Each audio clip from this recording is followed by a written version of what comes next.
Kakashi possède le Sharingan. En voilà un magnifique plot twist de Naruto. Mais dans cette œuvre qu'est Naruto, il existe énormément d'autres plot twists. Certains ont changé considérablement le scénario et d'autres nous ont complètement retourné le cerveau. Bonjour à tous, aujourd'hui nous allons voir les 10 meilleurs plot twists de Naruto selon moi. N'hésitez pas à me dire vos plot twists préférés en commentaire. Avant de commencer la vidéo, il faut définir ce qu'est un plot twist. Un plot twist signifie un rebondissement ou retournement de situation en français. Généralement, on utilise ce mot pour définir un gros changement dans l'histoire ou le scénario, mais on peut aussi l'utiliser quand notre perception de l'œuvre ou des personnages change brutalement. Par exemple, quand on apprend que c'est Toby le véritable chef de l'Akatsuki et non Pain, c'est un plot twist. Bref, c'est parti pour la vidéo. Pour le premier plot twist, j'ai choisi la révélation sur Itachi. Au début de l'œuvre, Itachi Uchiwa nous est présenté comme le grand frère de Sasuke ayant tué tout le clan Uchiwa. On se dit alors que ce personnage est une grosse merde. Quand on voit le flashback du massacre du clan Uchiwa, on ne peut que détester Itachi. Il a tué tout le monde, même ses parents, et lorsque Sasuke lui demande pourquoi, il répond que c'est pour tester ses capacités. Après le flashback, on découvre vraiment Itachi car il est venu à Konoha avec Kisame pour capturer Kyuubi. Sasuke, apprenant ça, vient à sa rencontre et là, on va encore plus détester Itachi. Il frappe son petit frère et lui dit qu'il n'a pas assez de haine en lui. Puis, il se barre en voyant Jiraiya. Son arrivée à Konoha lui a permis de donner encore plus de haine à Sasuke. Pendant longtemps, on va penser qu'Itachi est un méchant,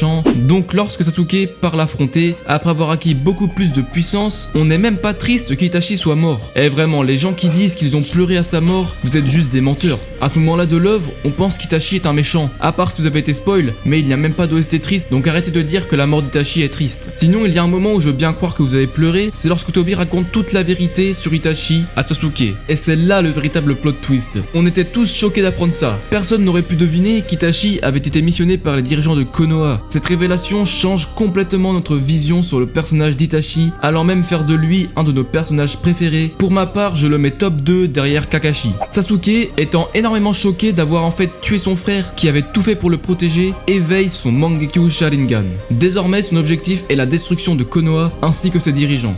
Voilà l'un des meilleurs plot twists de Naruto qui change notre vision sur Itachi et qui donne un nouvel objectif à Sasuke. Passons maintenant au deuxième de la vidéo. Sasuke qui élimine Orochimaru. Essayez de vous rappeler ce que vous avez ressenti en apprenant ça. Ce n'est pas un plot twist que l'on nomme souvent, pourtant il est important. Orochimaru, l'antagoniste principal de la partie 1 de Naruto, ayant même tué le 3e Hokage, s'est fait tuer par son disciple Sasuke. Moi, quand j'ai appris ça, j'étais choc-barre. Comment Sasuke a eu le niveau pour éliminer Orochimaru? En réalité, il n'avait pas le niveau, mais il l'a tué au moment où Orochimaru était le plus faible, c'est-à-dire quand il doit changer de corps, et il devait à ce moment-là prendre le corps de Sasuke, mais bien évidemment que Sasuke n'allait pas se laisser faire. Kabuto lui-même était choqué. Ce plot twist a non seulement fait évoluer Sasuke, qui est parti se créer son équipe Taka, mais Kabuto aussi, car il s'est retrouvé seul, sans objectif, lui qui avait toujours suivi Orochimaru.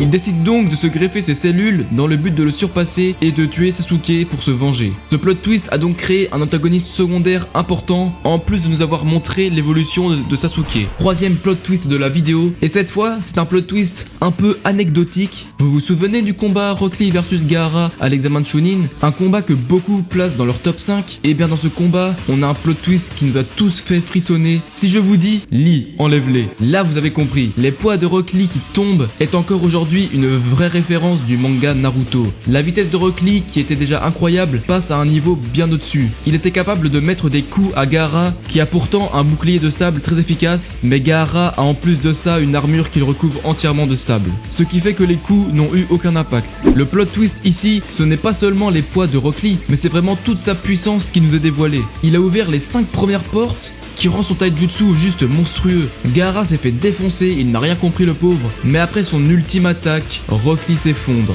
Il n'a plus de force et Gaara en profite pour lui briser le bras et la jambe, lui faisant perdre le combat. Mais attendez juste une minute, parce que le plot twist de Rock Lee ne s'arrête toujours pas ici. Même inconscient, Rock Lee se relève. Non les gars, vraiment cette scène elle était juste incroyable, c'était juste du poulet. Les frissons que j'ai eu en regardant, c'était fou. Malheureusement, le plot twist au final nous a tous rendus tristes. Les médecins l'auscultent et annoncent à Guy que Lee ne pourra plus devenir un ninja. C'était tellement triste, Rock Lee a tout donné dans ce combat, il a prouvé à tout le monde qu'en maîtrisant seulement le taijutsu, on pouvait devenir un grand ninja, mais il se fait détruire sa carrière comme ça, c'est horrible. Heureusement que Tsunade l'a soigné. Allez, passons au prochain plot twist, un plot twist sur Nagato, ou plutôt sur Pain. Après avoir appris que le chef de l'Akatsuki réside à Ame, Jiraiya s'y rend pour enquêter. Avant d'arriver à Ame, on nous donne ces flashbacks qui nous apprend que Jiraiya a eu 3 disciples, Yaiko, Nagato et Conan, et que ces 3 disciples ont perdu la vie pendant la guerre. On est déjà surpris d'apprendre que Jiraiya a eu d'autres disciples avant Naruto, mais ce n'est que le début du plot twist. À Ame, il apprend que personne du village ne connaît la véritable identité de Pain, ce qui l'intrigua. Ensuite, une femme vient à sa rencontre et il s'avère que c'était son ancienne disciple Conan. Jiraiya est choqué d'apprendre qu'elle est en vie, mais surtout qu'elle est au service de l'Akatsuki. Le pire, c'est lorsqu'il va rencontrer Pain. Au départ, il reconnaît Yaiko, car c'est son corps. Mais il a le Rinnegan de Nagato, ce qui lui met le doute. Dans les deux cas, un de ses anciens élèves est le chef de l'Akatsuki. C'est quand même une grosse révélation de se dire qu'un ancien élève de Jiraiya est le plus grand antagoniste à ce moment de l'œuvre. Un combat se déclenche entre Pain et Jiraiya. Le pouvoir du Rinnegan était méconnu par Jiraiya, ce qui lui rend le combat difficile, au point d'en mourir, alors qu'il venait de trouver comment fonctionne le pouvoir, que Pain était en réalité Nagato et que Yaiko était mort. Ce plot twist nous a rempli d'émotions. Jiraiya a combattu ses anciens élèves et est mort de leurs mains. Mais avant de mourir, il écrit un message codé sur le dos de Fukasaku indiquant le secret de Pain, puis il tombe au fond de l'eau, se rappelant que le nom de Naruto, c'est lui qui l'avait trouvé. Et durant ce petit flashback de Jiraiya, on a la révélation de qui sont les parents de Naruto, Minato Namikaze et Kushina Uzumaki. C'est donc ça le 5e plot twist de la vidéo. J'en profite pour vous dire de vous abonner à la chaîne si ce n'est pas fait. Vous êtes encore beaucoup trop à regarder mes vidéos sans être abonné et c'est dommage. Si vous aimez mes vidéos, soutenez-moi en vous abonnant et en lâchant un pouce bleu. Parenthèse fermée, le 4e Hokage,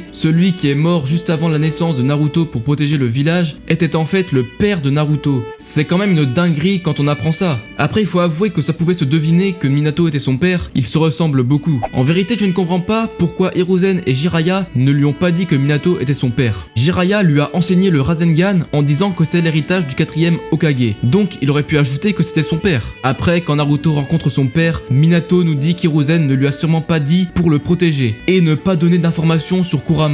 Mais sincèrement, cette excuse est nulle. Hiruzen, c'est vraiment l'un des pires Hokage, mais on l'aime quand même. Et Jiraiya a donc dû faire pareil que lui. Pour ce qui est de Kushina, on ne la connaît pas au moment de la révélation, mais on apprendra plus tard qu'elle est l'une des survivantes du clan Uzumaki et qu'elle était la Jinchuriki de Kyuubi avant Naruto. Toutes ces informations nous régalent. On en apprend enfin plus sur le protagoniste de l'œuvre et les 2 rencontres de Naruto avec ses parents étaient toutes les 2 pleines d'émotions. Ce plot twist mérite donc sa place dans ma vidéo. Le prochain plot twist est aussi lié au précédent, car lorsque Naruto découvre son père, Minato lui donne l'information comme quoi Kyuubi n'est pas responsable de l'attaque de Konoha car c'est un homme masqué qui en est à l'origine. Ce qu'on avait appris dès l'épisode 1 de Naruto est remis en cause. Cette nouvelle information change complètement notre vision de l'œuvre. En fin de compte, si les parents de Naruto sont morts et si Kyuubi est scellé en lui, c'est à cause de cet homme masqué. Minato va ajouter que c'est sûrement lui qui dirige l'Akatsuki en manipulant Pain. Toby, le personnage qui ne faisait que des conneries, ça serait lui qui serait derrière tout ça. Franchement, c'est une masterclass cette révélation et on aura la confirmation quand on aura le flashback de l'attaque de Kyuubi à Konoha lorsque Kushina rencontre Naruto. Tout est lié dans cette œuvre, les révélations sont faites petit à petit et j'aime vraiment bien ça. On continue avec un plot twist qui rejoint encore celui d'avant, l'identité de Toby. Alors cette révélation se fait en 3 étapes. Au début, quand l'équipe de Naruto qui partait à la recherche de Sasuke tombe sur Toby, celui-ci révèle qu'il possède le Sharingan. Cela nous intrigue tout autant que Kakashi et les autres. Ensuite, quand il apprend que Sasuke a tué Itachi, sa voix se met à changer et il dit que c'était ce qu'il avait prévu.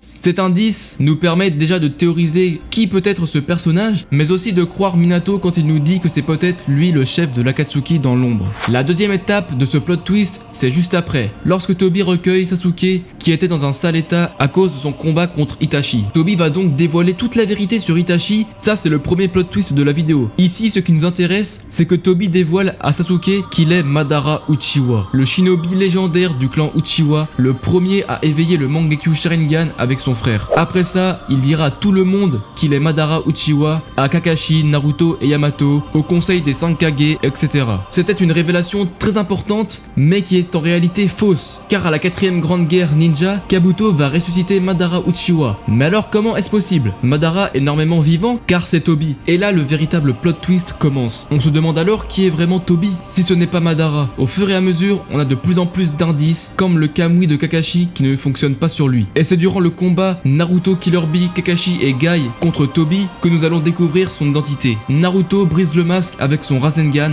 et Kakashi, extrêmement choqué, reconnaît Obito. On avait déjà eu le flashback d'Obito, on le croyait donc mort. C'était l'un des plus gros mystères de Naruto et on a enfin eu la réponse, Tobi est Obito Uchiwa. Après cette révélation, on a le flashback d'Obito qui nous apprend comment il a survécu, mais surtout, on a une révélation très sous-cotée pour moi, alors que pour ma part, j'ai tellement été choqué quand je l'ai vue, la mort de Rin. On savait déjà qu'elle était morte, c'était logique puisqu'on ne la voit pas dans le présent. Dans les flashbacks, quand Obito arrive sur le lieu du combat pour sauver ses anciens camarades, il voit Kakashi attaquer, qui transperce Rin avec son Chidori. Et les gars, c'était vraiment une dinguerie comme révélation. Je me devais de placer ce plot twist dans ma vidéo, surtout que c'est à cause de cet acte qu'Obito est réellement devenu un antagoniste. On ne pensait pas que Kakashi avait tué sa meilleure amie. On arrive mieux à comprendre pourquoi il était tout le temps à sa tombe. La mort de Rin a non seulement changé Obito, mais aussi Kakashi qui tomba en dépression. Si vous voulez savoir comment Kakashi est sorti de la dépression, ça se passe dans cette vidéo. Allez, cette fois le plot twist n'est pas en rapport avec celui d'avant. D'ailleurs, ce n'est pas un plot twist dans le sens où ce n'est pas une révélation,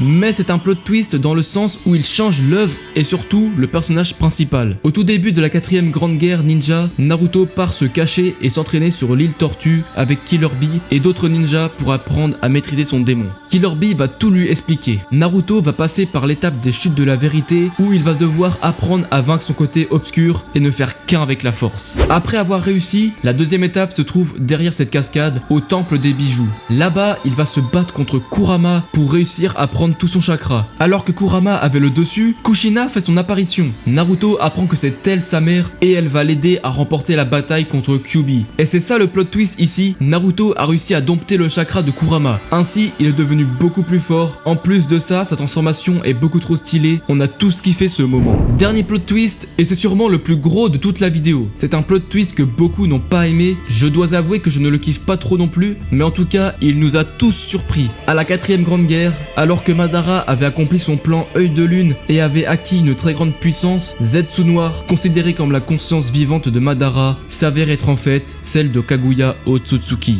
Il va trahir Madara en le transperçant et utiliser son corps pour ressusciter Kaguya. C'est donc pour ça que beaucoup n'aiment pas ce plot twist, mais faut quand même avouer que s'il y a une révélation que personne n'attendait, c'est bien celle-ci. Personne n'aurait pu deviner que Zetsu Noir allait trahir Madara, et encore moins que la mère de l'ermite Rikudo, celle qui a apporté le chakra sur Terre, Kaguya, renaisse pour affronter l'équipe 7 et Obito dans un ultime combat. C'est la fin de la vidéo. S'il y a d'autres plot twists que vous aimez, dites-le moi en commentaire, likez la vidéo et abonnez-vous.